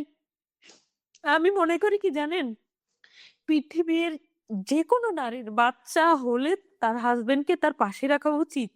দেখা উচিত যে একটা বাচ্চা হতে গেলে একটা মা কত পরিমাণ ভেঙে পড়ে আর কতটা তার কষ্ট হয়, এটা বোঝা উচিত কোনো একটা পুরুষের। কিছু পুরুষ আছে যে ধুয়ে দিলেও বুঝবে না, যাই হোক হুম, তারপরও কাছে থাকলে কিছুটা হলেও বুঝবে। আমার মনে হয় যে সিজার হোক আর নর্মালে হোক, ওইখানে হাজবেন্ডটা অন্তত রাখা উচিত। তারপরে বেবিটা হয়ে গেল, তারপরে আধা ঘন্টা পরে আমার বোন আসলো, আর ওই যে মহিলাকে আমি ফোন দিয়েছিলাম সেই মহিলা আসলো। তারপরে মনে করেন বাচ্চার চোখ ভালো করে ফুটেনি, যেহেতু 7 মাস হুম। ওর সবকিছু পূর্ণ হয়ে আসেনি। তারপরে বুকে যে ব্যাগ দিয়ে রাখে না বাচ্চাদের, ওরকম একটা ব্যাগ দিয়েছে, কম্বল দিয়েছে, তারপর বেবি অন্য রুমে নিয়ে গেছে। বেবি অন্য রুমে নিয়ে গেছে, তখন আমি জানি না। আর আমার হাজবেন্ড, তার প্রধান কারণ হচ্ছে তার আগের ঘরে 3 মেয়ে, সে বিয়ে করেছে আমার যাতে একটা ছেলে বাচ্চা হয়। কিন্তু আমার তো প্রথম মেয়ে, সেও দেখতে আসলো না ভালো করে, দ্বিতীয় আবার মেয়ে হলো। মেয়ে হওয়ার পর কি তার মুড কেমন? যাই হোক, সে কান্না করে চোখ টোক ফুলায় ফেলছে, তারপর তাকে ডেকে এনে আমার মেয়েকে কোলে দেওয়া হয়েছে। তখন আমি মানে ভিতরে ভিতরে ভেঙে পড়ছি, আল্লাহ, প্রথম মেয়ে হইছে, আমার সাথে যে আচরণগুলো করছে, আমার দ্বিতীয়বার আমার মেয়ে হলো। আমি না জানি আমার কপালে কত দুঃখ এনে রেখেছি। তারপর বেবিকে নিয়ে বাসায় আসলাম। বাসায় এসে ওই যে প্রথমবারের মতো, এবার তো আমার মাও নাই, ওইবারে তো তাও মা ছিল। মা থাকলেও মা অসুস্থ, মা রান্না বান্না করতে পারে, এবার তো মাও নেই। তাও তো বাবুকে ধরতে পারতো, আমি রান্না করতাম। এসে শিং মাছ করছি, কাটছি, এগুলো ধুইছি, তারপরে রান্না করছি। রান্না করার পর খেয়েছি, হাজবেন্ডের জন্য, হাজবেন্ড রাতে খাবে সেই জন্য জোগাড় করে রেখেছি। সে আবার পিকনিকে যাবে, পিকনিকে যাওয়ার জন্য পাঞ্জাবি রেডি করে রাখছি। পাঞ্জাবি রেডি করে রাখার পরে তার টুপিটা বোধহয় যে আমি ভুলে রাখতে পারিনি। এসে রাতে খেয়েছি। রাতে খাওয়ার পরে আহ সকালে সে যাবে, ফজরের নামাজ পড়তে উঠছে, ফজরের নামাজের পর চলে যাবে। সব রেডি হয়েছে। টুপিটা সে খুঁজে পায়নি। তো আমার সাথে এমন আচরণ করলো, মনে হচ্ছে যে রাস্তার কুকুর আমি। হ্যাঁ, খুব বিশ্রী ভাষায় বলতেছে আমার টুপি, কুত্তার বাচ্চা, আমার টুপি টাপি সব রেডি করে রাখতে বলছি, সেগুলো রাখো না। তুমি এইটা ভাবতে পারলে না যে ওর কালকে একটা বেবি হলো, ও যে আমার জন্য রান্না করে রেখেছে, সেটাই তো অনেক বেশি কিছু। সেখানে তো আমি এই কথাগুলো বলতে পারি না। আর আমি জামা প্যান্ট সব আয়রন করে রেখেছি। ও বললাম না, আমাকে প্রচুর খাটায়, আমি ওর সব কাজ করে দিই, তারপরও মন পাই না যে এই জিনিসটার জন্য সে শুক্রিয়া আদায় করে। কিছু কিছু সময় আমাকে এমন ভাবে ভেঙে দেয় যে মানে কাচের টুকরার মতো, আমি আর জোড়া লাগতে পারি না। যাই হোক, হলো দ্বিতীয় বিবি। দ্বিতীয় বিবি আস্তে আস্তে বড় হতে শুরু করলো। যখন 5 মাস বয়স, তখন তার প্রথম ওয়াইফ এসে আমার বাসায় হাজির। তার মেয়ে, নাতনি, 2 মেয়ে, 3 মেয়ে, তো 2 মেয়ে এবং নাতনি নিয়ে আমার বাসায় হাজির। কার কাছ থেকে শুনেছে, আমার বাসার ঠিকানা পেয়েছে, এখানে চলে আসছে। এখানে চলে আসছে। তারপরে যখন তাদের পরিচয় দিলে, আমি তো আগে থেকেই ছবিতে দেখেছি, দেখে চিনে ফেলেছি। চিনে ফেলার পর আমি ভাবলাম, আমি যেহেতু ইসলামিক ভাবে চলি, ওই মহিলার হাজবেন্ড বিয়ে করেছে, তাইলে তো সে একটা কষ্ট পেয়েছি। আমার হাজবেন্ড বিয়ে করলেও তো আমি কষ্ট পেতাম। হ্যাঁ, হ্যাঁ। আমি সেই কথা ভেবে তাদেরকে ঘরে আনলাম। হ্যাঁ, তার মাথায় পানি দিয়ে দিলাম, হাত পা ধরে কান্নাকাটি করলাম যে আপা, আমি তো জানি না, আমি জানলে আমি একটা অবিবাহিত মেয়ে, আমি দেখতেও খারাপ না, আমার মানে এডুকেশনও এত কম না, আমি যথেষ্ট পরিমাণ যতটুকু পড়ালেখা করেছি তাতে আমি একটা মানে সমাজে চলতে পারি। তাদের হাত পা ধরে কান্নাকাটি করলাম। তারপরে মহিলা আমার সাথে খুব খারাপ ব্যবহার শুরু করলো। শুরু করলেও তার বড় মেয়ের জন্য আমার সাথে করতে পারেনি। হ্যাঁ, হুম। তার মেয়ে, হ্যাঁ, আর জন্য করতে পারেন, কারণ ও এই জেনারেশনের মানুষ, ও এগুলো বুঝে যে তোমার স্বামী কেন ওকে বিয়ে করছে, ওকে বিয়ে না করলে তো ও হেঁটে আসতো না। তোমার স্বামীরে যাইয়া বল। মেয়ের সাথে আমার ভালো বন্ডিং, কারণ আমার বয়সের সাথে ওই মেয়ের বয়সের সাথে বেশি হলে 5 বছরের ডিফারেন্ট। তারপরে মেয়ে ভালো সাপোর্ট করতে শুরু করলো। মেয়ে আমার বাসায় আসা যাওয়া করে, সতীনেও আসে, আমিও তাকেও ভালোবাসি, তার প্রতি আমার কোনো অভিযোগ নেই। ঠিক আছে, আর হুম। মেয়ের প্রতি তো কোনো অভিযোগই নেই। কিন্তু মেয়ের সংসারে আবার ঝামেলা। মেয়ের সংসারে ঝামেলা, মেয়ের সাথে মেয়ে জামাইয়ের সাথে মারামারি করে আমার বাসায় চলে আসি। এই দিক দিয়ে মেয়ের জামাইয়ের কাছে আমি খারাপ। মেয়ে জামাই বলতে ওনার প্রথম। প্রথম পক্ষের মেয়ের বিয়ে হয়েছে, তার ঘরে একটা নাতিও আছে, আমার বড় মেয়ের বয়সী। একটা ওই মেয়ে, হ্যাঁ, ওই মেয়ে আসা যাওয়া করে, আমাকে খুব ভালোবাসে, আমিও তাকে ভালোবাসি, তার সাথে আমার বন্ডিং ভালো। কিন্তু এটা আমার সতীন কোনোভাবেই সহ্য করে না। সে বলে আমি নাকি মেয়েকে জাদু করছি, এই জন্য মেয়ে আমার কাছে এসে থাকে। কিন্তু দুনিয়ায় মনে হয় কসম করলে আল্লাহর নামেই করতে হয়। আমি কেন মেয়েকে জাদু করতে যাব? আর ওরা আসতেছে, আমার না ভালো লাগতেছে, যেহেতু আমি একা থাকি। ও আসলে একটু হাসি খুশি মেয়েটা। হ্যাঁ, ও আসলে আমাকে নানান কথা বলে, বুদ্ধি দেয়, এইখানে নিয়ে যায় ঘুরতে, ওইখানে নিয়ে। আমি তাদেরকে পেয়ে আরো খুশি আছি। কিন্তু এই খুশিতে আমার বেশি দিন টিকবে না সেটা আমার জানা ছিল না। তারা তো আমাকে ভালোবাসতে আসেনি। সাপের পেটে কখনো কি কুচ্চা হয়? সাপের পেটে সাপই হয়। তারপরে সে আসা যাওয়ায় আমাকে বলে তোর এই জিনিসটা ভালো লাগে, আমি ওইটা দিয়ে দিই। যেটাই চাই আমি সেটা তাকে দিতে বাধ্য। দিতে বাধ্য কি, আমি তাকে ভালোবেসেই দিই। মেয়েও যদি বলে আম্মু এটা আমার লাগবে, সে মেয়ে বড় গলায় আমাকে আম্মু ডাকে। মেয়ের প্রতি আমার ভালোবাসা কখনো কমবে না। হ্যাঁ, আর কমেও নি আর কমবেও না, তারা আমাকে যত খারাপ জানুক। কারণ আমার আম, যখন আমি খারাপ সময়টা পার করছিলাম তখন মেয়ে আমাকে অনেক সাপোর্ট করছে। সেখানে আমি, সে যদি পরে আমার সাথে খারাপ ব্যবহার করে, ওই যে আগে ভালো ব্যবহার করছে সেটা তো আমি ভুলে যেতে পারি না, পারি? না। সেটা আমি ভুলে যেতে পারি না। তাদেরকে তাদের মতো করে রাখছি। এখন মনে করেন টুকটাক নিয়ে ঝামেলা করে। টুকটাক যেমন আমার ঘরে যদি চালের একটা বস্তা আনে, সেটা বাসায় গিয়ে ঝগড়া লাগায়। "অগো বাসায় একটা চাইলের বস্তা দিছে।" আল্লাহ! আমি তো একা মানুষ, ২ টা বাচ্চা নিয়ে থাকি। সেখানে যদি ৫০ কেজির একটা চালের বস্তা আনি ৩-৪ মাসে আনা লাগে না। যেহেতু আমি ৫ তলায় থাকি, বারবার তো ওঠানো সম্ভব না। মানুষ তো থাকে না। সেইজন্য আমরা একবারে চাল কিনি। ওই চাল ওইটাই তার কাছে, আমাদেরকে কেউ কোনো কিছু কিনে দিলে সেটা তার জেলাস ফিল হয়। তো ওই মেয়ে আমাকে বলতো, "আম্মু, তুমি আমার আম্মু আসলে কখনো কোনো কিছু দেখাবা না। ওতে কোনো কিছু সঠিক কথা বলবা না। হ্যাঁ, আব্বু আসলেও বলবা না যে আসছিল।" তো মেয়েকে জানাইতাম যে ওর বাবা আসলে, "তোমার বাবা আসছিল।" মেয়েকে জানাইতাম। কিন্তু ওই মহিলাকে জানাইতাম না। তাকে ভীষণ ভাবে ভালোবাসতাম। যেহেতু তার হাসব্যান্ড তাকে আম তাকে ছেড়ে বিয়ে করেছে আমাকে। তার জায়গায় আমি থাকলে আমার কষ্ট লাগতো। এইগুলো ভেবে তাকে আমি অনেক সাপোর্ট দিয়েছি। কিন্তু সে মনে কোনোভাবেই আমাকে মেনে নিতে পারে না। বলে মাইন্ডা নিছি, বলে। কিন্তু আম এটাকে মেনে নেওয়া বলে না।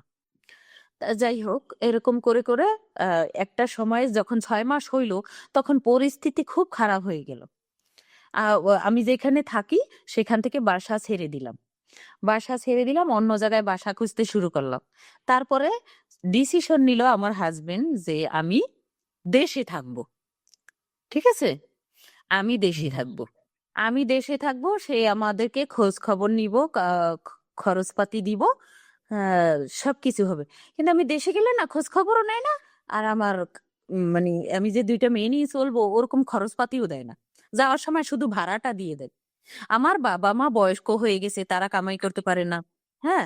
তোমার টাকা হুম। পয়সা যা আছে তুমি তোমার মেয়েদের খরচটা দিয়ে দিবা না? হ্যাঁ, নানার বাড়িতে কিসের জন্য বেড়াইতে যায়? নানায় খাওয়াইবো এইজন্য। তাদের মানে চিপ মেন্টালিটি।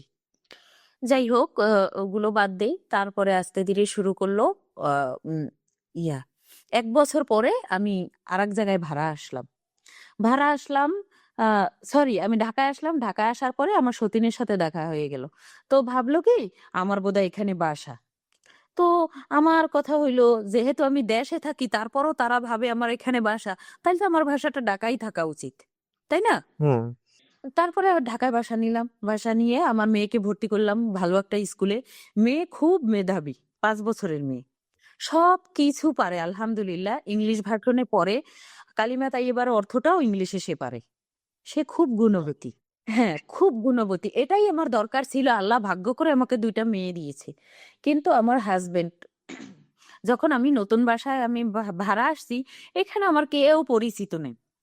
কেউ পরিচিত নাই। তারপর একজনের সাথে পরিচয় হয়েছে সেও আমার গ্রামের। আমার গ্রামের ভাষা হচ্ছে আ মানে গ্রামের বাড়ি হচ্ছে বরিশালে। হ্যাঁ? ওই মহিলার বাড়িও বরিশালে।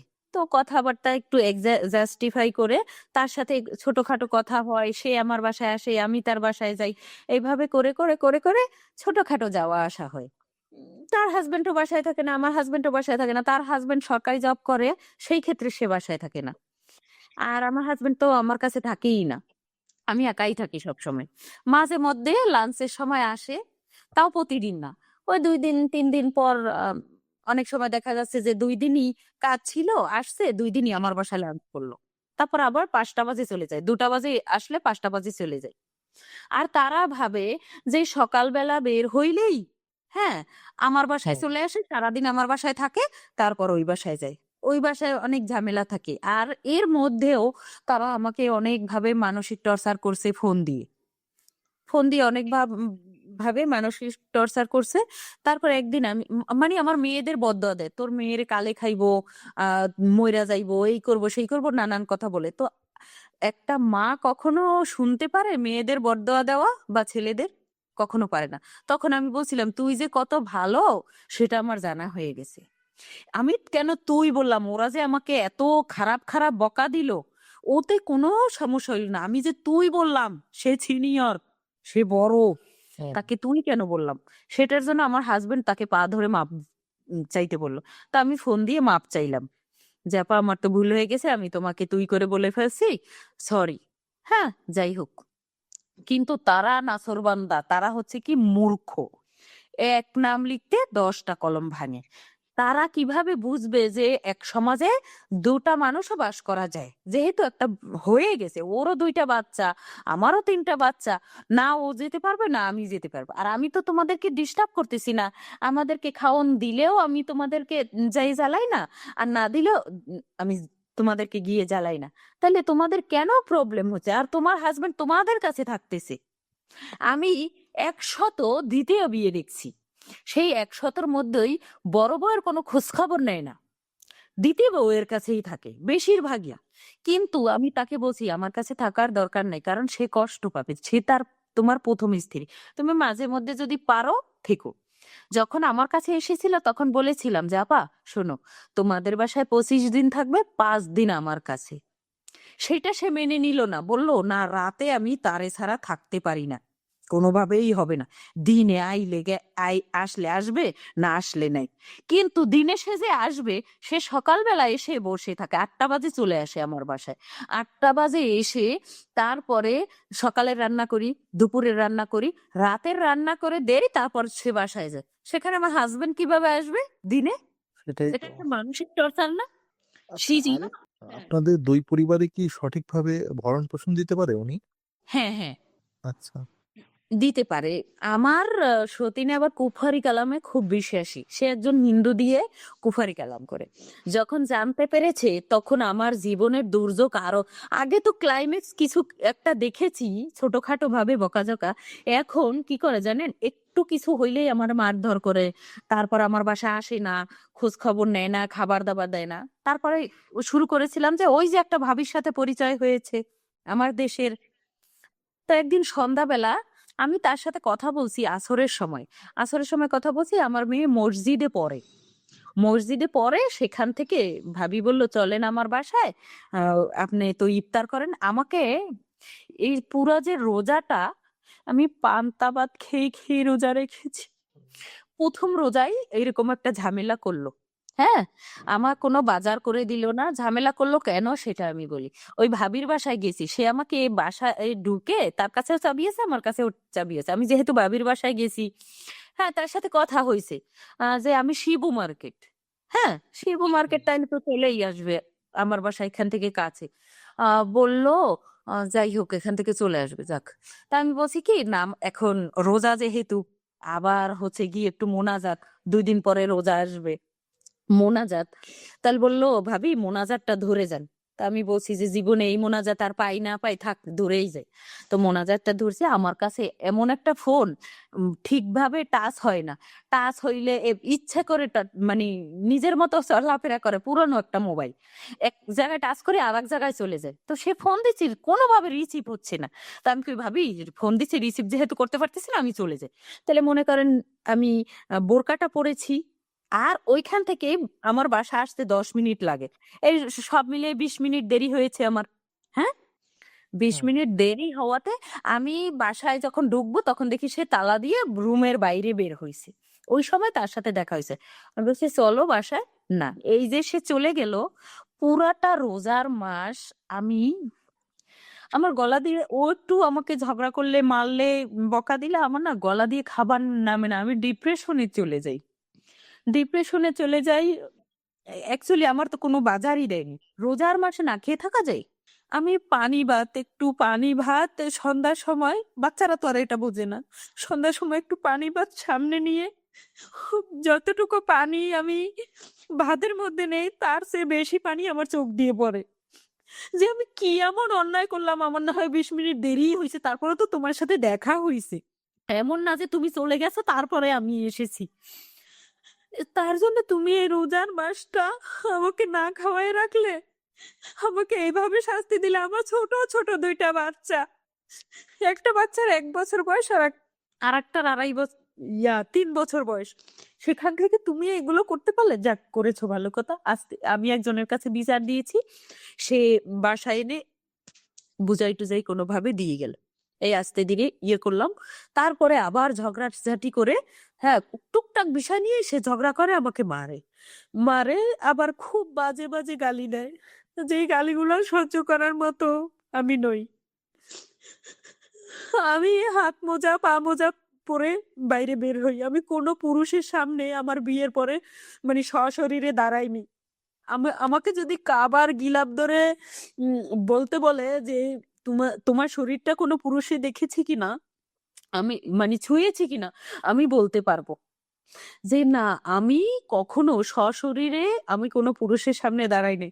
সেখান থেকে যদি সন্দেহ করে, সন্দেহের প্রবণতা থাকে, সেখানে কি সংসার হয়? হয় না। না।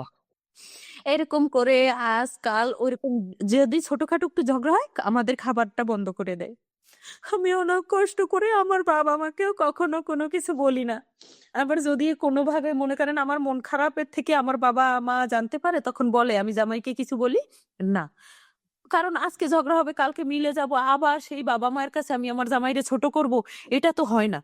আর দুনিয়ায় আমি আমার ও দেখতে যেমনই হোক, আমার কাছে সে হিরো। আমি তাকে এটাই বোঝাই, কিন্তু সে যখন জানতে পারলো আমার দুর্বলতা তার উপরে, সে ওইগুলো শুরু করলো। টুকটাক ঝগড়া হলে আমাদেরকে খাবার দিবে না, এই করবে সেই করবে। আর মানে একটা কথা বলবে, ওখানে সে অনর। আমাকে দিন দেখায় বলবে এটা রাত, আমার মানতে হবে ওইটাই রাত। যাই হোক, একদম খুব কাছে থেকে আমি সংক্ষেপে বলার চেষ্টা করছি, মাঝখানে তো আরো আছে। এখনকার যেই জীবনটা, মাস ২ আগে আমার হাজবেন্ড অ্যাক্সিডেন্ট করছে। অ্যাক্সিডেন্ট ওকে। করার পরে ২ মাস আগে হাজবেন্ড অ্যাক্সিডেন্ট করছে কোথায় গিয়ে? চট্টগ্রামে গিয়ে। চট্টগ্রামে গিয়ে যখন অ্যাক্সিডেন্ট করলো, তখন সে অ্যাক্সিডেন্ট হয়ে আমাকে আমাকে বলছে ২ দিন লাগবে। তা আমাকে না শুধু বাজার করে দিয়ে গেছে, টাকা পয়সা কিছু দিয়ে যায় না। তার ২ দিনের জায়গায় যদি ৭ দিন লাগে, আমাকে তো ২ দিনের বাজার করে দেওয়া। তো সেখানে আমি বলতে পারি না যে তুমি যে চলে গেলে, আমাকে তো টাকা দিয়ে যাওনি, তাইলে আমি চলি কিভাবে? সে যে অ্যাক্সিডেন্ট করছে সেটা তো আমি জানি না, জানি? আমি তো ফোন দিয়ে এগুলো বলতেছি। ওইখানে আমার প্রচুর গালাগালি করলো। তারপর আবার ফোন ব্যাক করলো, ফোন ব্যাক করে বলতেছে আমি অ্যাক্সিডেন্ট করছি। এখন তো আমি আর দুনিয়ায় নাই। কি বলো, তুমি অ্যাক্সিডেন্ট করছো? আমি সারা রাত জেগে জেগে ওকে ফোন দিছি, ও ফোন কোনোভাবে রিসিভ করে না। এখন আরো চিন্তা লেগে গেল যে আল্লাহ, এটা কি হলো? অ্যাক্সিডেন্ট করছে, কোথায় ব্যথা পেয়েছে না কি হয়েছে, কোথায় কি হলো, মানে টেনশনে আমি শেষ। তারপর সারা রাত টেনশন করলাম, সকাল ৬টা বাজে মনে করেন আমার দরজার সামনে তাকে আমি পেয়েছি। সে আর কি বাঁচে আসছে, আইসা দরজা নক করছে, আমি খুলে ওকে দেখে খুব খুশি হয়েছি। কিন্তু তাকে নিয়ে যখন শোয়াইতে গেলাম, গলার একটা হাড় ভেঙে গেছে। কি বলেন? ও অ্যাক্সিডেন্ট করে গলার একটা হাড় ভেঙে গেছে, এই অবস্থা আমাদের বাসায় আসছে। আসার পরে আস্তে ধীরে আমি কিন্তু সে তাকে যখন শোয়াইতে যাই, সে যখন চিল্লানি দেয় না, চিল্লানি দিলে আমি ব্যথা পাই। আমি তার প্রতি এত আসক্ত, সে যদি একটা চিল্লানি দেয়, তাকে দেখে দেখে তার যে অ্যাক্সিডেন্ট হয়েছে, ঘা হয়েছে, আমি এগুলো ড্রেসিং করি সত্য, কিন্তু আমি ওগুলো দেখে দেখে ট্রমাতে চলে গেছি। তারপরে আমাদের গ্রামে চিকিৎসা হয়, জৈবিক চিকিৎসা হচ্ছে, একটা পাতা আছে, সেই পাতাটা বেটে যদি যেখান থেকে হাড় ভাঙে সেটা লাগায়, তাহলে হাড়ে মানে তাড়াতাড়ি জোড়া লাগে। হ্যাঁ, জোড়া লাগতে যেহেতু বয়স্ক মানুষ, একটু সময় লাগে। হুম। হ্যাঁ, সেগুলো করলাম। আবার পায়ে পায়ে যেখানে জখম হয়েছে, এই জায়গা একদম মানে বিচি বিচি হয়ে গেছে, তালের বিচি যেরকম পিছলা পিছলা টাইপের, ওরকম হয়ে গেছে। ওগুলো আমি মনে করেন যেভাবে হোক মাসাজ টাসাজ করে দেয়, আস্তে ধীরে ভালোর পথে। এক্স রে করাইলো প্রথম, দ্বিতীয় দ্বিতীয় এক্সরেতেও একটু মোটামুটি ভালো আসছে, তৃতীয় এক্সরেতে বলছে যে জোড়া লাগছে। হ্যাঁ, এখন মানে সুবিধার আপনি সুবিধার। তারপরে যেদিন লাস্ট এক্সরে করে আসলো, আমার মেয়ের ফাইনাল এক্সাম।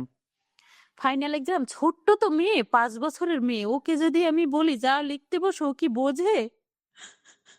ও কি বোঝে? ও কি লিখতে বসবে কখনো?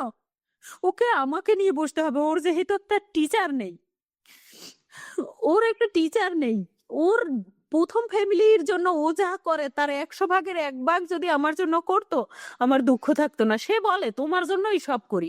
কি করো? তোমার বাচ্চাদের টিউশনি রেখে দিছো, তারা বড় বড়, তারপর আর আমার এই ছোট্ট একটা বাচ্চার জন্য টিউশনি জুটলো না। যাক, আমি শিক্ষিত, আমি করাই নিতে পারবো। কিন্তু টিউশনি না হলে, মা যদি না বসে, এখন ফাইনাল পরীক্ষা, তাহলে ও কি ফাইনাল এক্সামে ভালো করবে? করবে না। না, ও 2-3 দিন আগে, মানে যখন এক্সরে করছি তার আগে বলতেছে বাসায় যাওয়া দরকার। যাইবা, শনিবার যাইও। বৃহস্পতিবার যেই ঘটনা ঘটে, শনিবার যাইও। তারপর বৃহস্পতিবার রাতে আমি যখন বসতে বলতেছি মেয়েকে, মেয়ে পড়তে বসে না, দুষ্টুমি করে। কারণ যেহেতু আমার ছোট মেয়েটার 3 বছর, ওর 5 বছর, 5.5 বছর, তো দুইজনে মিলে দুষ্টুমি করতেছে। তা আমি মানে জিদ দিয়ে বলতেছি, শোনো, তুমি বাসায় যাও গা, আমি ওরে কোলে নিয়ে বইসা থাকুম। এই কথাটা কি কোনো দোষ হয়? না। হইল দোষ। সে সকালবেলা উঠে ডাক্তারি রিপোর্ট টেপোর্ট নিয়ে চলে গেল। আমি ফোন দিয়েছি আর আমার ফোন ধরে না কোনোভাবে। যাই হোক, 2-3 দিন পরে ঘর ভাড়া দিতে আসলো। ঘর ভাড়া দিতে আসলো না, কিসের জন্য আসলো, আমি আমি এত ডিপ্রেশনে আমি সব ভুলেই গিয়েছি। শুধু এতটুকু বলতে পারি, আমি ধ্বংস হয়ে গেছি।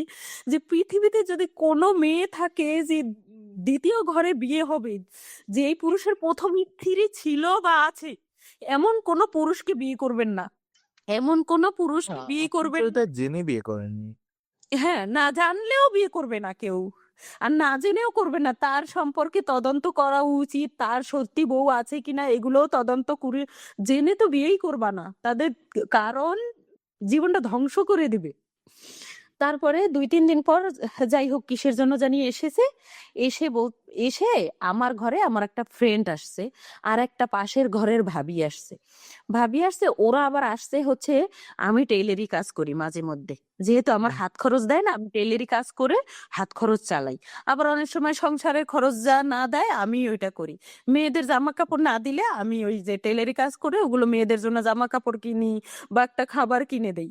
ওদের টিফিন খরচ দেয় না, প্রতিদিন আমার 100 টাকা 2টা বাচ্চার প্রতি খরচ আছে, সেগুলো দেয় না। আমি ওই টেইলারি করে ওইগুলো করি। তা আমার ফ্রেন্ড ওর মেয়ের স্কুল ড্রেস বানাইতে দিছে। আবার ওই যে ভাবিটা সে আসছে হচ্ছে গিয়ে আমার একটু কাজ বাজ করে দেয়, যেহেতু আমি আহ, মনে যখন রান্না বান্না করি একটু তরকারি দিলে সে অনেক খুশি হয়। তো ওই তাকে কোনো টাকা পয়সা দেওয়া হয় না, মাঝে মধ্যে আমাকে হেল্প করে। আবার আমার সাথেই আগে ভাড়া থাকতো, সেই জন্য আমাকে অনেক ভালোবাসে দেখে আমার বাসায় এসে টুকটাক কাজ করে দিয়ে যায়। আমি কিছু না দিলেও সে কাজ করে দিয়ে যায়। আর তারা দুজন এসে দেখে হয়তোবা একটু খারাপ লাগলো। ও যেদিন হ্যাঁ, চলে যাবে সেদিন আরো একটা ঘটনা হয়েছিল। আমার মেয়ের স্কুল থেকে ফোন দিয়েছে সেই দিন আমার মেয়ে অ্যাওয়ার্ড পেয়েছে। কোনো একটা অনুষ্ঠানে থার্ড হয়েছে। থার্ড হওয়ার পরে আমার মেয়েকে নিয়ে আমি অনুষ্ঠানে গেছি। অনুষ্ঠানে যাওয়ার পরে সেখানে আমি আমার যে ক্লাস টিচার তাকে বলেছিলাম যে আপনি একটু ভিডিও করে দেন। সে অন্য কাজে চলে গেছে, ভাবছে আমি রাগ করে চলে আসছি। আসলে আমি রাগ করে চলে আসিনি। এসে বাসায়, যেহেতু আমি সকাল 7টা বাজে বের হয়েছি, একটু ঘুমিয়ে ধরছে, আমার হাজবেন্ডকে মেসেজ দিছি যে আমি ঘুমায় বললাম। তারপরে আমি একটু ঘুমের মতো পড়ছি, আমার হাজবেন্ড এসে দরজায় নক করছে। যেহেতু ওই যে হাড় ভাঙার, ওই যেদিন চলে যাবে তার আগের দিনের ঘটনা। হুম। তারপরে সে আসলো, আসার পরে সাথে সেও ঘরে ঢুকলো, টিচারও ফোন দিল। টিচার আরো আগে অনেকবার ফোন দিছে, ভয়েস দিছে, আপনার সাথে কথা আছে, প্লিজ ফোন দেন। সে ভেবেছে রাগ করেছি, আমি রাগ করে যদি তার নামে কমপ্লেন দিই তার চাকরি থাকবে না, সেই জন্য সে ফোন দিচ্ছে। তো আমার হাজবেন্ডও ঢুকলো, সেও ফোনটা দিল, তার রিসিভ করছি, কারণ আমার তো আর মনে, উনি তো আমার গোপনীয় কেউ না। আমি তার সামনে ফোনটা রিসিভ করছি তার জানার ওজন। আর আমি যে কথা বলতেছি, স্কুলের বিষয়ে কথা বলবো, সেটা তো সে শুনেই বুঝতে পারবে। এই কে ফোন দিল কেন, গ্রুপে কেন ফোন দিল না, তখন আমি ফোনটা কেটে দিয়েছি, কেটে দিয়ে নেটটা অফ করে দিয়েছি, কারণ ওই টিচারটা ভাববে এই বাচ্চাটা কোন পরিবার থেকে বিলং করতেছে। হ্যাঁ, যে আমি ফোন দিয়েছি স্কুলের টিচার, বাবা মা ঝগড়া লেগে গেছে, সেই জন্য আমি কেটে দিয়েছি। এখন বলতেছে এই তুই এখন ফোন দিবি। আমি বলছি না, আমি এখন কথা বলবো না, কথা বলবো না। উইঠাই ঠাস করে একটা দিছে থাপ্পড়, আমার নাকের মধ্যে লাগছে গিয়া। হ্যাঁ, তাইলে আমি তখন আমি কান্না করতেছিলাম আর বলতেছিলাম যে তোমারে এত যত্ন করলাম এই পুরো মাস, আর তুমি আমাকে মারতে পারলে। তারপরে আমি আপনি করে বলতেছি, আমার রাগ হলে আপনি করে বলি, আপনি আমাকে মারতে পারলেন, এটা কিন্তু ভালো করলেন না। তার প্রত্যেকটা কথার জবাব দেই এখন আমি। আগে জবাব দিতাম না, দেখি যে না কোনো কাজ হয় না, এখন সে যেই কথাটাই বলে সেই প্রত্যেকটা কথার জবাব দেই। আর আমি পাকের ঘরে গিয়ে কান্না করতেছি, আল্লাহ তুমি আমাকে ধৈর্য দাও, আমি যেন বোবা হয়ে যাই, আমি যেন কানে শুনতে না পাই যে আমি সারা মাস তোমার সেবা করলাম, তোমার হাড়ে জোড়া লাগলো, এখন তুমি আমাকে মারলে। আর কোন একটা টুকটাক বিষয় নিয়ে আমি কেন বললাম, তার মনে মনে ভাবনা ওই স্যারের সাথে জানি আমার কি সম্পর্ক। তারপরে পরের দিন তো সকালে ওইভাবে চলে গেল 2-3 দিন পর আসছে। আসার পরে ওই যে আমার ফ্রেন্ডকে দেখলো, ওই মহিলাকে দেখলো, দেখার পরে পাশের রুমে চলে গেল, সে যেই রুমে এসে শোয়, এই রুমে গিয়ে আমার আমার আপন ভাই আমার কাছাকাছি থাকে তো ও মাঝে মধ্যে ঘরে আসে, ওর চুল পড়ে অনেক, চুল বা দাড়ি পড়তেই পারে একটা ঘরে। তো ওখান থেকে আমাকে একটা চুল তুলে দিয়ে আমাকে বলতেছে তোর ঘরে কোন ব্যাডারে আনছিলি রে। আমার মনে হলো কি আমি এই দুনিয়া ছেড়ে তখনই আমি চলে যাই। মাঝে মধ্যে এমন ডিপ্রেশন দিয়ে দিত, মনে হইতো যে আমি গলায় ফাঁস লাগিয়ে এখন মরে যাই। তখন আমি এটাই ভাবতাম, আল্লাহ আমি যদি মরে যাই তাহলে আমার বেবি দুইটার কি হবে। আর দুইটাই বেবি, ছেলে হলে ভাবতাম না, দুইটাই মেয়ে বেবি, আমার বেবিদের কি হবে। যখন বললো চুলটা আমার হাতে দাঁড়াইয়া যে এই দেখ এই শক্ত চুল, এই চুল কাপ, তোর ঘরে কোন বেডা আসছিল, তখন আমি কই আমার ঘরে তো কোনো পুরুষ আসে না, আল্লাহর কসম আমি কোনো পুরুষরে ঘরে আনিনি। তোর আসেনি আবার আল্লাহ খোদা।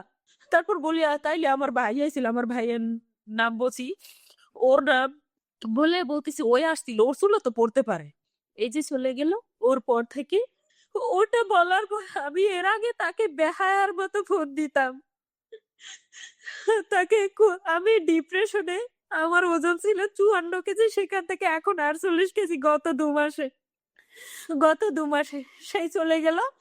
চলে যাওয়ার পরে আমাকে হোয়াটসঅ্যাপ থেকে ব্লক করে দিল, আমার সাথে কোনো যোগাযোগ নেই। আমি আহ, একটা লোককে মানে আমার একটা ভাই ওর ফ্যাক্টরিতে কাজ করে, ওর নিটিং এর কাজ করে, তাকে ফোন দিয়ে বললাম যে বল আমার মেয়েদের কোনো খাবার নেই। 2 থেকে 3 দিন আগে আমার ছোট বাচ্চাটা অ্যাজমায় আক্রান্ত, 7 মান্থে হয়েছে না, প্রিমেচুর বেবি। তারপরে ভাইকে বললাম যে তুই একটু আয় বাসায়, আমি 2টা মেয়ে নিয়ে কিভাবে ডাক্তারের কাছে যাব, এক কাজ কর, আমি তুই আসলে আমি ওদেরকে নিয়ে যাব। পরে ও আসছে, ও ও ফোন দিছে ভাইয়া এরকম মারিয়াম অসুস্থ, তাইলে আমি যাই। আমি যাই, ইয়ে করব, আপা ডাক্তারের কাছে যাইবো। আমি আর বলতে পারছি না, এতটা ব্যথা করতেছে আমার বুকটার ভিতরে। তারপরে ওকে ডেকে নিয়ে আপনি 1,000 একটু টাকা সময় নেন, সমস্যা নেই, আপনি একটু ধীরে সুস্থে বলেন।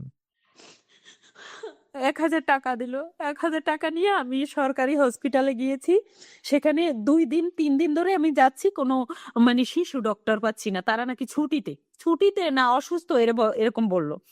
তারপর গেলাম, পরের দিনও এটাই বললো। তারপর একজন ডক্টরের ঠিকানা দিল, ডক্টরটা বলল যে টাকা লাগবে না, 20 টাকা নিবে, ওইখানে যান। ওইখানে আমি যখন ব্লাড টেস্ট করাইলাম, অ্যাজমা টেস্ট করাইলাম, আমার মেয়ের ধরা খাইলো কি অ্যাজমা। তার অ্যাজমা প্রবলেম, তার ঠান্ডা লাগলে বুকে শ্বাস বেড়ে যায়, তারপরে হচ্ছে যে কাশি হয়, অনেক খারাপ অবস্থা হয়ে যায়, এই বুঝি দমটা বন্ধ হয়ে যাবে, এরকম একটা সিচুয়েশন আসে। সবগুলো আমি একাই হ্যান্ডেল করি। আমার প্রেগনেন্সির যত টাইম ছিল সব আমি ডাক্তারের কাছে আমি একা গেছি, আমার সাথে কেউ যায়নি। আমি নাছোড় বান্দা, আমার যেতেই হবে। তারপরে এজমা ধরা হলো ওইখানে। এখন আমার ফোনে টাকা নাই, আমার ভাই কি করলো, ওইখান থেকে ফোন দিল একটা মেয়ের নাম্বার দিয়ে, যে এখানে চেক আপ করতে 2,000 টাকা লাগবে। এখন ওখানে প্রশ্ন করতেছে 2,000 টাকা লাগবে কেন, আগে চেক আপ করায় নাই, নানান কথা। যাই হোক, তারপরে সন্ধ্যার সময় 2,000 টাকা পাঠাইলো। 11:30টার দিকে আমাকে বোধহয় হোয়াটসঅ্যাপে একটা কল আসছিল। আমার ছিল না নেট, আমার নেট ছিল না, পরে আমি দেখেছি যে একটা কলের মতো। তারপর আমি ফোন ব্যাক করতে গিয়ে দেখি আমাকে ব্লকে ফেলে দিছি। যাই হোক, ব্লকে ফেলে দিয়েছো ভালো কথা। আমি ডিসিশন নিয়েছি এখান থেকে আমার বাচ্চাদেরকে নিয়ে আমি চলে যাব। তুমি যেহেতু তাদেরকে নিয়ে ভালো থাকতেছো, আমরা খারাপ হয়ে যাচ্ছি, আমার চরিত্রর দিকে তুমি হাত তুলেছো, এখানে আমি আর কোনোভাবে থাকবো না। এটাই হচ্ছে আমার সংসার জীবনের ইতি।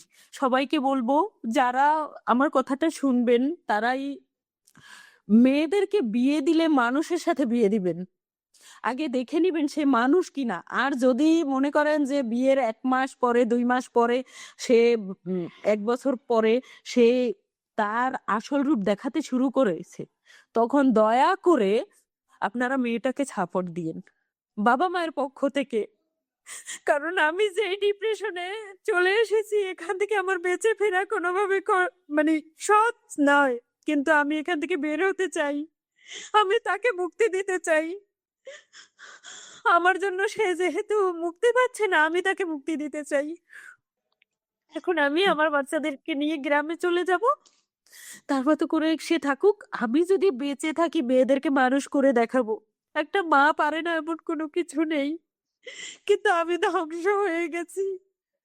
আমি তার প্রতারণায় ধ্বংস হয়ে গেছি। আমাকে হারাম কোনো জায়গায়, তার যে এত টাকা কোনো জায়গায় হারাম, আমাকে যদি 1,000 টাকা দিয়ে থাকে যে এইটা তুমি জমিয়ে রাখো, সেটাও হারাম। আর বড় বউকে তুমি কি না দিছো, সবই দিছো, জায়গা জমিও লিখা দিছো। কই, আমি তো কোনো সময় কম্পেয়ার করিনি। ওকে কেন লিখে দিয়েছো? ওরে 8 ভরি স্বর্ণ দিছো, কই আমি তো কখনো বলিনি। তুমি ওকে কেন এটা দিয়েছো, কখনো কম্পেয়ার করিনি। আমি এমন একটা মেয়ে, তাদেরকে কখনো হিংসাই করতাম না, আর এখনো করি না। যা, তোরা ভালো থাক, আমি আমার মতো করে এখান থেকে বের হচ্ছি। আমি এমন কোনো রাত নাই যে রাতগুলো আমি ঘুমোতে পারি না। আমি ডিপ্রেশনে থাকি, আমার মেয়ের ভবিষ্যৎ কি হবে, আমার মেয়েদেরকে নিয়ে আমি কোথায় গিয়ে দাঁড়াবো। আমার বাবার বাড়ি যদি যাই আমি, আমার বাবার বাড়িতে মনে করেন আমাকে তো 2, 4, 6 মাস খাওয়াবে, আমার বাবার কামাই নেই, আমার বাচ্চাদেরকে কে দেখবে? আমি তো এই চিন্তা করে ওর কাছে কুকুরের মতো পড়ে থাকতাম। আল্লাহ, আমার বাচ্চাদের কি হবে? এত খারাপ খারাপ কথা বলতো, তা বলতে পারলাম আমার বাচ্চারা বাবা ছাড়া হবে। যখন মেয়েরা বড় হবে বিয়ে দিব, তখন বলবে তোর মা খারাপ ছিল, তোর মা খারাপ ছিল বলেই তোর মাকে ছেড়ে দিয়েছিল, সেই জন্য কিছু বলিনি। আজকে যেহেতু আমার চরিত্রের প্রশ্ন উঠলো, এখানে থাকার প্রশ্নই ওঠে না। সংক্ষেপে আমি আপনাদেরকে বলার চেষ্টা করলাম, সবাইকে বলবেন যে যেই পুরুষ প্রথম নারী ছেড়ে দ্বিতীয় নারীর কাছে আসে, সে প্রথম নারীর দেওয়া আঘাতগুলো ভুলতে দ্বিতীয় নারীর কাছে আসে, তারপর আবার তাকে তার দ্বিগুণ কষ্ট দিয়ে চলে যায়। এতটুকু আমার বোঝা হলো এই সংসার থেকে। আপনার দুলাভাই যে আপনাকে বিয়ে দিল, সে আপনাকে তাদেরকে আমি কখনো কমপ্লেন করিনি, সে নিজে থেকে আপনাকে কখনো কিছু বলেনি? আর সে বলার চেষ্টাও করেনি। তাদের আমার দুলাভাইয়ের সাথে আমার হাজবেন্ডের সাথে অনেক দূরত্ব, মানে ওই বিয়ে পর্যন্তই তাদের দুজনের সম্পর্ক ভালো ছিল, বিয়ের পর থেকেই দুজনের সম্পর্ক অনেক খারাপ। তো এখন আপনার কি প্ল্যান, এই জায়গা চেঞ্জ করে আপনার গ্রামের বাড়িতে যাওয়া? হ্যাঁ, হ্যাঁ, আমার গ্রামের বাড়িতে চলে যাওয়া। কারণ এখানে থেকে আমি কি পাচ্ছি? অবহেলা। হ্যাঁ, আমার হাজবেন্ডের থেকে আমি কিছু জিনিস পেয়েছি যা জীবনে ভোলার মতো না, তার ভালো দিকও আছে। তার চেয়ে সবচেয়ে বড় জিনিস পেয়েছি অবহেলা, যন্ত্রণা, অপমান, কষ্ট, অপদস্থ, এগুলো তার কাছ থেকে নিয়ে আমি যাচ্ছি। কোনো মেয়ের জীবন এরকম অভিশপ্ত না হোক। আমি প্রত্যেকটা মেয়ের জন্য দোয়া করি যে আমার জীবনের শত্রু, তার জীবনটা এরকম হাজবেন্ড কারো না হোক, যে প্রত্যেকটা কথায় ভুল ধরবে, প্রত্যেকটা কথা নিয়ে তাকে খোঁটা দিতে হবে, প্রত্যেকটা কথায় তাকে ছোট করতে হবে, এরকম হাজবেন্ড কারো না হোক। আমার জন্য দোয়া করবেন, আমার মেয়েদের জন্য দোয়া করবেন, যাতে আমি মেয়েদেরকে মানুষ বানাইতে পারি। ইনশাল্লাহ। আমার খুব আশা যে আমার মেয়েদেরকে আমি মানুষ বানাবো। আর যদি মেয়েকে কোনোদিন বিয়ে দেই, গরিবের কাছে বিয়ে দিব, তাও এরকম জানোয়ারের কাছে বিয়ে দিব না, যারা টাকা পয়সার ভারে মানুষকে চিনে না।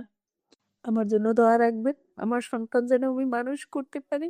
আমি যেন, এই ভুল পদক্ষেপ কেউ নিবেন না যারা হয়তো বা আমার কথা দুজন হলেও শুনবে, সেটা আরেকজনকে বলবেন, ওইখান থেকে আরেকজনকে বলবে যে মেয়েকে এরকম জায়গায় বিয়ে দিতে হয় না।